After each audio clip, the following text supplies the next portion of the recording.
শাকিব খানকে দিয়ে আর কোনো সিনেমা নির্মাণ করবেন না পরিচালক হিমেল আশরাফ।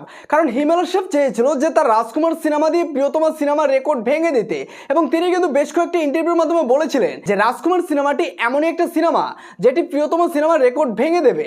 এবং একটা কথা বলেছেন যে যদি প্রিয়তমা সিনেমার রেকর্ড না ভাঙতে পারে তাহলে আমি এর জীবনে সিনেমা তৈরি করব না। কিন্তু এখন বলতেছে তিনি শাকিব খানকে নিয়ে আর পরবর্তীতে কোনো সিনেমা নির্মাণ করবেন না। দেখেন হিমেল আশরাফ ভাই, সব সিনেমায় কিন্তু বেদের মেয়ে জ্যোৎস্না হবে না, সব সিনেমায় কিন্তু প্রিয়তমা হবে না।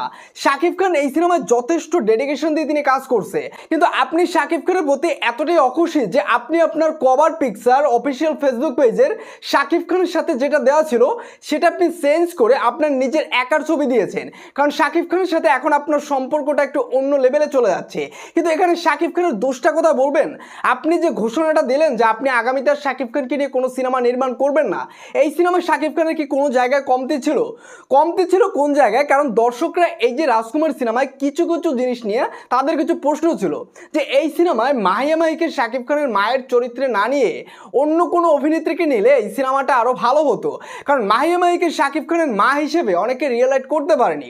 দেখেন নাট্য জগতে কিন্তু অনেক অভিনেত্রী রয়েছেন যারা মায়ের চরিত্রে বেশ ভালো অভিনয় করে, তাদের কেউকে নিয়ে যদি আপনি এই সিনেমায় কাজ করতেন তাহলে আমার মনে হয় দর্শকরা এটি ভালোভাবে গ্রহণ করতো। যখনই আপনি রাজকুমার সিনেমা রিলিজ করলেন এবং যখন দেখলো যে মাহিয়া মাহি শাকিব খানের মায়ের চরিত্রে অভিনয় করছে, তখনই কিন্তু একটা কন্ট্রোভার্সি তৈরি হয়েছে এবং যেটা থেকে আপনার রাজকুমার সিনেমার প্রতি একটা বাজে প্রভাব পড়ছে।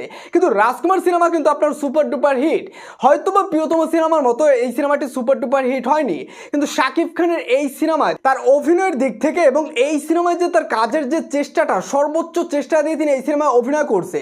তো আপনি যে ঘোষণাটা দিলেন যে আপনি আগামীতে শাকিব খানকে নিয়ে আর কোনো সিনেমা বানাবেন না, তো ভাই ব্রাদার এই বিষয়টি নিয়ে আসলে আপনারা কি বলবেন? সিনেমাটি সুপার ডুপার বড় করে প্রিয়তমা সিনেমার রেকর্ড ভাঙেনি বিদায় তিনি এখন শাকিব খানকে নিয়ে কোনো সিনেমা বানাবেন না, এই ঘোষণা তিনি দিয়ে দিলেন।